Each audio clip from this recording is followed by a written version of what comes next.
पे हम आज चर्चा करने वाले हैं, हम करेंगे शिक्षण योजना पे। ठीक है कि शिक्षण योजना क्या जरूरी है और अगर जरूरी है तो शिक्षण योजना में क्या हम ध्यान रखें। शिक्षण योजना में चाइल्ड सेंटर्ड एजुकेशन कैसे हो, शिक्षण योजना में कंटिन्यूअस एंड कंप्रीहेंसिव इवैल्यूएशन कैसे हो। ठीक है, इन सब बातों को ध्यान में रख के आज हम इस शिक्षण योजना को समझेंगे। ठीक है,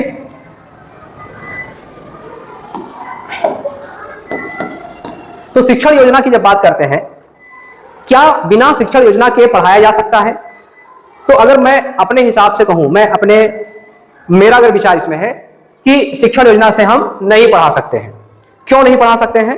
क्योंकि शिक्षण योजना के बिना अगर आप 40 मिनट अगर आप गए क्लास में, तो कल्पना करिए कि जो भी विषय वस्तु है, जो भी दक्षता पे हम काम करने वाले हैं, हमने पहले से ही सोचा कि इस शिक्षण योजना में हमें कौन सी एक्टिविटी रखनी है बच्चों के सामने, या इस दक्षता के विकास के लिए कौन सी एक्टिविटी हमें बच्चों के सामने रखनी है, बच्चे उस एक्टिविटी में कैसे काम करेंगे, और जब बच्चे उस एक्टिविटी में काम करें तो हम आकलन कैसे करेंगे। ठीक है, आकलन कैसे करेंगे और एक्टिविटी में वो दक्षता कैसे विकसित हो रही होगी, ये सारी चीजें हम बिना प्लान के उस 40 मिनट में नहीं कर पाएंगे। जाके ऐसे पढ़ा देना, ऐसे टीचिंग कर देना, हमें नहीं लगता कि दक्षता का सही से विकास हो पाएगा। तो इन सारी चीजों को, क्योंकि उस आपके क्लासरूम में चाइल्ड सेंटर्ड एजुकेशन हो, उस क्लासरूम में कंटिन्यूअस एंड कंप्रीहेंसिव इवैल्यूएशन हो, उस क्लास में जीआरआर का भी उपयोग किया जा रहा हो, ऐसे बहुत सारे छोटे छोटे और बड़े बड़े कॉन्सेप्ट उस क्लासरूम में हो, उसके लिए ये योजना बहुत जरूरी है बनाना। हम जानते हैं कि इस समय हमें कक्षा 1, 2, 3 के लिए और आने वाले समय में आ रही है 4 और 5 के लिए संदर्शिका आई हुई है। तो उस संदर्शिका में आपने देखा होगा कि प्लान बना के दिया गया है, प्लान बना हुआ है, लेकिन उस प्लान को अगर हम समझें और समझ के अपने क्लासरूम में उसका यूज करें तो वो हमारे लिए लाभदायक होगा। वो हमारी टीचिंग स्किल है उसको वो बढ़ाएगा, हमारी इफिशिएंसी को बढ़ाएगा। तो उस संदर्शिका को डायरेक्ट यूज ना करके उसको समझ के यूज करना हमारे लिए लाभदायक हो सकता है। ठीक है, अब अगर हम संदर्शिका में शिक्षा योजना को देखें तो उस शिक्षा योजना में सबसे जो इंपॉर्टेंट है वो है लर्निंग आउटकम। ठीक है, लर्निंग आउटकम जो है सीखने का प्रतिफल, इसको हिंदी में बोला जाता है। अगर इस लर्निंग आउटकम की बात करें तो ये सबसे इंपॉर्टेंट है इस शिक्षण योजना में।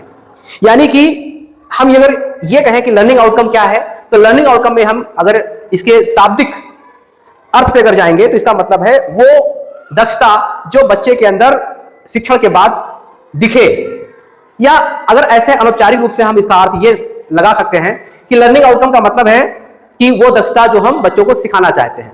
लेकिन ये सही अर्थ नहीं है। सही अर्थ वही है कि सीखने के बाद बच्चे के अंदर जो दक्षता दिखे वो है लर्निंग आउटकम। इसके लिए किताब अगर आप पढ़ना चाहें तो एनसीईआरटी की वेबसाइट पे मिल जाएगी, 2017 में शायद आई थी, सीखने के प्रतिफल उस किताब का नाम था। उस किताब में लर्निंग आउटकम को वहां पे लिखा गया है। लर्निंग आउटकम क्या है? आयु वर्ग के हिसाब से, किसके हिसाब से? आयु के हिसाब से जो दक्षताएं निर्धारित की गई हैं उसी को इस किताब में रखा गया है। कि कक्षा 1 का बच्चा है, अब कक्षा 1 के बच्चे में, कक्षा 1 का बच्चा 6 साल का होगा, तो 6 वर्ष का जो बच्चा है उसको भाषा में कौन कौन सी दक्षताएं आनी चाहिए, ये इसी लर्निंग आउटकम के बुक में डिसाइड किया गया है। ठीक है, कक्षा 2 में कौन कौन सी दक्षताएं भाषा में, गणित में आनी चाहिए, ये डिसाइड किया गया है। इसीलिए ये इंपॉर्टेंट है कि अगर हम बिना एज ग्रुप कि जाने कि इस एज ग्रुप में हमें भाषा में कौन सी दक्षता का विकास करना है, और अगर हम प्लान तैयार कर रहे हैं तो वो हमें नहीं लगता कि वो प्लान सही से बन पाएगा। कक्षा 2 की दक्षता है और कक्षा 1 में हम पढ़ाना शुरू कर दें, कक्षा 1 की दक्षता कक्षा 5 में पढ़ाना शुरू कर दें, 5 की 1 में पढ़ाना शुरू कर दें, तो वो शिक्षण योजना प्रभावी नहीं होगी, उससे हमें वो सफलता नहीं मिलेगी। वो दक्षता बच्चे में विकसित करने में हमारे पास समय का पूरा नुकसान है वहां पे। ठीक है, तो सबसे इंपॉर्टेंट जो इसमें हमने देखा वो क्या थी? वो थी लर्निंग आउटकम। तो लर्निंग आउटकम को आप अगर बुक को भी देखेंगे, क्योंकि इस समय आपने देखेंगे क्लासरूम में एक तालिका लगाई गई है और उस तालिका को हम नाम दे देते हैं निपुण तालिका। अब उस तालिका को जो देखिएगा कक्षा वाइज लगाई गई है, विषय वाइज लगाई गई है। इस निपुण तालिका में ये लर्निंग आउटकम ही लिखे गए हैं। निपुण तालिका का प्रारूप आपने ऐसे देखा होगा, ऐसे अभी सभी क्लासों में लगी हुई है। इधर यहाँ हम क्या लिख देते हैं? विद्यार्थियों के नाम, और यहाँ दक्षताएं लिखी हुई हैं। ठीक है, इस पे हम बच्चों की मैपिंग करते हैं, आकलन करते हैं। मान लो कोई दक्षता लिखी है यहाँ पे, तो किस बच्चों को आ रही है, वहां पे हमने डेट लिख दिया, वहां पे हमने डेट लिख दिया। तो ये निपुण तालिका में क्या है? लर्निंग आउटकम की सूची ही तो है। ठीक है, लर्निंग आउटकम की सूची यहां पे लिखी है और इधर हम मैपिंग करते हैं। तो लर्निंग आउटकम सबसे इंपॉर्टेंट है इस प्लान में, ठीक है। वो आपको बुक के तीसरे चौथे पेज पे भी लगा होता है, सभी पाठ्य पुस्तकों में लगाया गया है। सबसे इंपॉर्टेंट जो पेज होता है वो लर्निंग आउटकम का होता है, ठीक है। अब दूसरा क्या है, इसके बाद हमने लर्निंग आउटकम डिसाइड कर लिया कि आज हम बच्चों को इस दक्षता पे हमें काम करेंगे। दूसरा जो इंपॉर्टेंट है वो है टीएलएम, ठीक है। टीएलएम भी संदर्शिका में देखेंगे तो टीएलएम का वहां पे बकायदा लिखा गया है कि कौन से टीएलएम का यूज करेंगे। तो टीएलएम का कभी कुछ लोग अर्थ ये लगा लेते हैं कि चार्ट पेपर, ठीक है, कुछ लोग लगा लेते हैं कुछ मार्केट से लाई गई कोई वस्तु हो सकती है। तो टीएलएम का अर्थ अगर हम यहां पे देखें, व्यापक अर्थ देखें, तो टीएलएम का मतलब जो दक्षता यहां पे हमें बच्चों को सिखानी है, उसको सिखाने के लिए कौन सी ऐसी वस्तु हमको स्थानीय स्तर पे सहज रूप से मिल जाए, वो हमारा टीएलएम हो सकता है। टीएलएम यहां तक का अर्थ नहीं कि वो केवल कोई वस्तु ही हो जो क्लास में आए। टीएलएम मान लो पौधा ही है, बाहर पौधा लगा है और हम क्या पढ़ा रहे हैं, क्या पढ़ाना चाहते हैं कि पौधे और पौधे के विभिन्न भाग को पढ़ाना चाहते हैं, तो या तो उस छोटे से पेड़ को लाया जा सकता है, वो टीएलएम हो सकता है, या हम बच्चों को सीधे बाहर ले जाके हम पत्तियों को, फूलों को पढ़ा सकते हैं इन फील्ड में, वो भी एज ए टीएलएम हम वहां पे उसको यूज कर सकते हैं, ठीक है। तो टीएलएम का अर्थ यहां पे यह है कि बच्चों को आसानी से सिखाने के लिए जो भी वस्तु आपको, जो भी संसाधन आपको दिखे जिसका हम उपयोग क्लासरूम में या क्लास से बाहर कर पाए, तो वो टीएलएम हो सकता है। और संदर्शिका में आपने देखा होगा ऐसे टीएलएम वहां पे लिखे गए हैं। तो बिना टीएलएम के अगर आप प्लान बनाते हैं, बिना टीएलएम के अगर बिना टीएलएम के शिक्षण करते हैं, तो मुझे लगता है कि वो इतना प्रभावी नहीं होगा, ठीक है। आपको कठिनाई होगी, बच्चों को कठिनाई होगी सीखने में और आपको सिखाने में समय भी ज्यादा लगेगा, इसलिए ये टीएलएम बहुत इंपॉर्टेंट हो जाता है। अब हम बात करते हैं शिक्षण अधिगम प्रक्रिया। शिक्षण अधिगम प्रक्रिया में कहने का मतलब यह है हमारे कि अब हम पढ़ाने के जो 40 मिनट हमें पढ़ाना है, 40 मिनट हमें जो पढ़ाना है, ठीक है, उस 40 मिनट में हमें कैसे पढ़ाना है, क्या करना है। तो 40 मिनट को भी हम 3 भागों में बांटते हैं। 40 मिनट को हम 3 भागों में बांटते हैं। जो शिक्षण कर रहे होते हैं क्लास में 40 मिनट को हम लेके, ये समय आप बढ़ा घटा सकते हैं, 45 भी कर सकते हैं, लेकिन एज ए आइडियल हम 40 मिनट ही रख रहे हैं। यहाँ पे 5 से 10 मिनट इसको अलग रखेंगे, 20 से 25 मिनट अलग रखेंगे, फिर 5 से 10 मिनट। इन 3 चरण में हम क्लास में शिक्षण कर रहे होते हैं। और संदर्शिका में भी आप देखेंगे शिक्षण प्लान को, तो ये 3 भागों में बांटा गया है। जो पहला चरण है 5 से 10 मिनट का, इसमें लिखा गया है, इसमें शिक्षक सक्रिय रहेगा। क्या रहेगा यहाँ पे? शिक्षक सक्रिय रहेगा।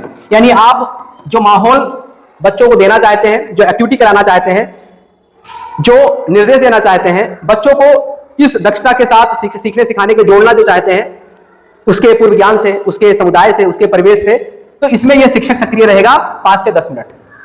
फिर आगे 20 से 25 मिनट का जो समय है, इसमें शिक्षार्थी सक्रिय रहेगा, बच्चा सक्रिय रहेगा। इसमें क्या रहेंगे? बच्चे सक्रिय रहेंगे। और यही जो समय है सबसे इंपॉर्टेंट माना जाता है।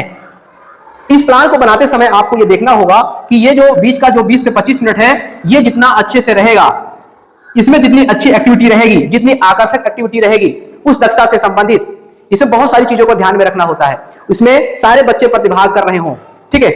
और यही समय सबसे इंपॉर्टेंट माना जाता है। इसी ये समय एक्टिविटी के लिए रखा जाता है। और हम कहते हैं कि अगर सबसे इंपॉर्टेंट जो, अगर ऐसे शब्द हम इसको टर्म ऐसे देना चाहें, टाइम ऑन टास्क का जो सबसे इंपॉर्टेंट जो फेज होता है, ठीक है, वो यही होता है। टाइम ऑन टास्क हम इसी को कह भी सकते हैं, ठीक है। फिर आता है 5 से 10 मिनट, जिसमें हम समेकन कर रहे होते हैं, जिसमें हम आकलन कर रहे होते हैं, जिसमें हम पुनरावृत्ति भी कर रहे होते हैं। वो 5 से 10 मिनट का समय हमें निर्धारित किया गया है, ठीक है। तो एक शिक्षण योजना का जो प्रारूप है वो हमने यहाँ पे आज चर्चा किया। फिर एक बार रिवाइज में करा रहा हूं कि सबसे इंपॉर्टेंट होता है लर्निंग आउटकम। और लर्निंग आउटकम का मतलब है आयु वर्ग के हिसाब से दक्षताएं, ठीक है, जो पाठ्य पुस्तक में लगाई गई हैं, प्रेरणा तालिका में लगाई गई हैं, प्रेरणा सूची में लगाई गई हैं। इस लर्निंग आउटकम को हम यहाँ पे लिखते हैं, क्योंकि ये अगर आप समझ पाएंगे तो डायरी में भी हम इसका अंकन कर पाएंगे। क्योंकि डायरी भरना भी कभी कभी मैंने जब फील्ड विजिट के दौरान देखा कि डायरी भरना भी एक मुश्किल भरा समय होता है लोगों के लिए। डायरी भरने में कभी कोई यूट्यूब से लगा के भर रहा है, कोई बोझ समझ रहा है उसको। डायरी, मैंने इससे पहले भी इस पर डिस्कस किया है कि अगर डायरी भरने में अगर 1 मिनट या 2 मिनट से ज्यादा समय आपका खर्चा हो रहा है, तो यानी कहीं ना कहीं आपको समस्या है, क्योंकि आपको प्लान बना के दिया गया है। और प्लान बनाने का मतलब मैंने ये भी कहा था इस चीज को कि इस प्लान को कभी भी आप ऐसे यूज नहीं करेंगे, इसको पढ़ लिया और क्या करिए कि क्लास में इसको हम डायरेक्ट उतार देंगे, क्योंकि एज ए मॉडल बनाया गया है। आप इसमें परिवर्तन भी कर सकते हैं। आप अपने बच्चों को देखिए, अपने परिवेश को देखिए, अपने परिसर में देखिए कि हमें लागू करने में दिक्कत तो नहीं हो रही है। अगर दिक्कत हो रही है तो आप इसको मॉडिफाई कर लीजिए, कहीं भी मॉडिफाई कर लीजिए, ठीक है। लेकिन इन चरणों का ध्यान रखिएगा कि टीएलएम उसमें हो, जरूरी नहीं कि वो टीएलएम उसमें जो लिखा हो वही हो। उस दक्षता से संबंधित अगर टीएलएम है तो बहुत अच्छा है। पता लगे जो टीएलएम लिखा है वो आपके यहां मौजूद ही नहीं हो, मिल नहीं रहा हो, समझ नहीं आ रहा हो कि इस टीएलएम को यूज करने से कहां दक्षता, तो उसको हटा दीजिए। इस लर्निंग आउटकम के लिए आपके पास जो टीएलएम है वो यूज कर लीजिए स्थानीय स्तर पे।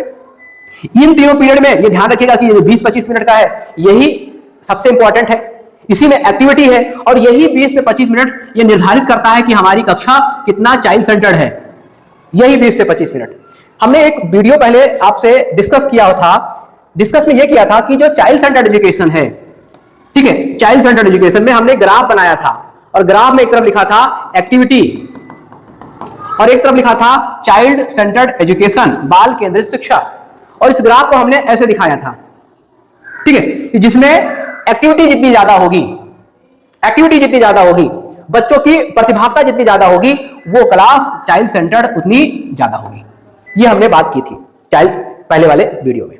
यानी कि जो टाइम ऑन टास्क है, बच्चों की जो प्रतिभागिता है वो जितनी ज्यादा होगी वो क्लास हमारी उतनी ज्यादा चाइल्ड सेंटर्ड होगी। ये हमने पहले डिस्कस कर लिया है।